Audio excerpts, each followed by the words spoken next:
Hello friends, आज हम बात करने वाले हैं एक नए टॉपिक के बारे में जिसका नाम है principle of homogeneity of dimension. तो चलिए शुरू करते हैं। तो सबसे पहले यहाँ पे एक चीज़ समझ लेते हैं कि a प्लस बी यानी कि दोनों फिजिकल क्वांटिटी का एडिशन कब होगा।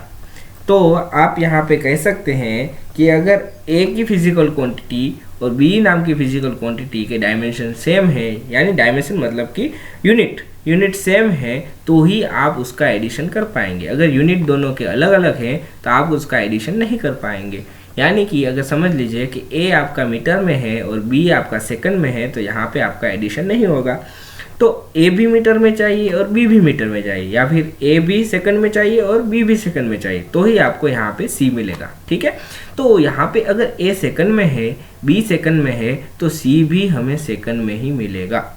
ठीक है, तो यहाँ पे a और b सेम डायमेंशन में है तो ही एडिशन होगा।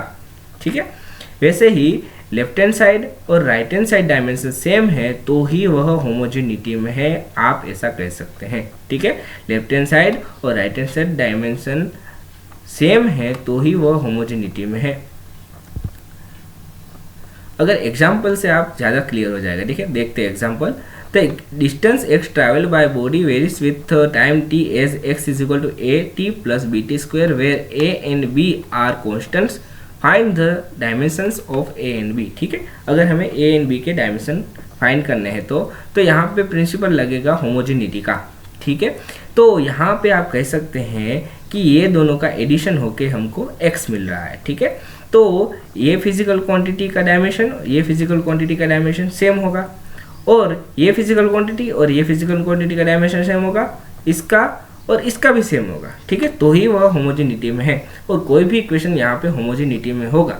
ठीक है, तो यहाँ पे हम मान लेते हैं कि इक्वेशन होमोजेनिटी में ही है। तो आप ऐसा समझ लीजिए कि x is equal to A T होगा और यहाँ पे x is equal to B T square होगा। ठीक है, होमोजेनिटी का इक्वेशन हम देख रहे हैं। ठीक है, प्रिंसिपल ऑफ होमोजेनिटी। तो यहाँ पे A T is equal to X और B T square is equal to X. तो यहाँ पे A T is equal to X यानी कि A is equal to X by T. A यानी कि यहाँ पे डिस्टेंस है वो एक्स है, यानी डिस्टेंस को हम लेंथ एल मीटर में मेजर करेंगे, डिवाइडेड बाय टी यानी टाइम, उसको हम टी से डिनोट करते हैं। ठीक है, तो टी, तो इसको हम सेकंड से डिनोट करते हैं, सेकंड से। तो यहाँ पे ए होगा L T raise to -1, square bracket में डायमेंशन हम दिखा रहे हैं, यानी ए होगा m0 l1 और t-1। वैसे ही यहाँ पे B T square is equal to X. ठीक है, यहाँ पे बी टी स्क्वायर है वो होगा x की होमोजेनिटी में, यानी यहाँ पे और यहाँ पे दोनों के यहाँ पे डायमेंशन सेम होंगे। तो यहाँ पे B T square is equal to X, B is equal to X by T square, B is equal to L divided by T square, B is equal to L T raise to -2, और यहाँ पे b आपको मिलेगा m0 l1 t-2। ठीक है, तो यहाँ पे आपको दोनों के डायमेंशन मिल गए। अब एक दूसरा एग्जांपल देखते हैं, उससे आपको ज़्यादा क्लियर होगा। अब यहाँ पे एक एग्जांपल है, the pressure P, volume V and temperature T of a gas are related as, यहाँ पे क्वेश्चन दिया हुआ है, find the dimension of A, B and C। अब देखिए, अभी ये आपको यहाँ पे ज़्यादा क्लियर हो जाएगा। देखिए, अब यहाँ पे एडिशन हो रहा है। ठीक है, अब यहाँ पे एडिशन होगा और यहाँ पे माइनस यानी कि माइनस हो रहा है, यहाँ पे एडिशन हो रहा है या सब्सट्रैक्शन हो रहा है। तो यहाँ पे आपको क्या मिल रहा है, सी टी मिल रहा है। ठीक है, तो आप समझ लीजिए कि आपको क्या फाइंड करना है, ए, बी और सी।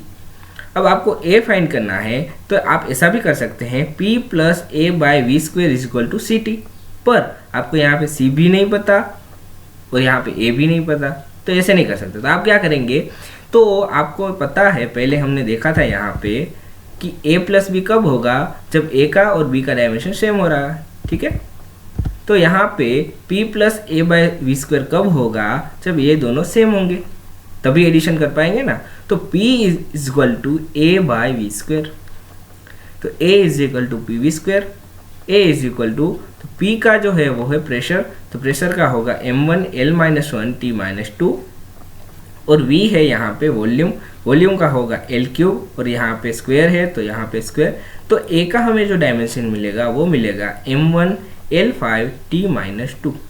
ठीक है।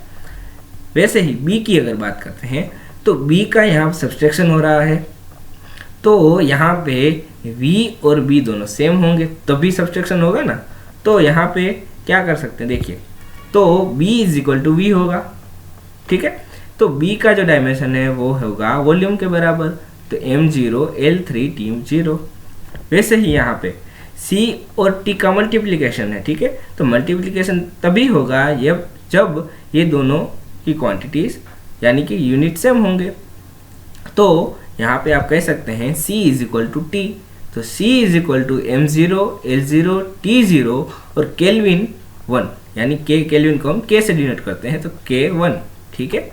So thank you for watching.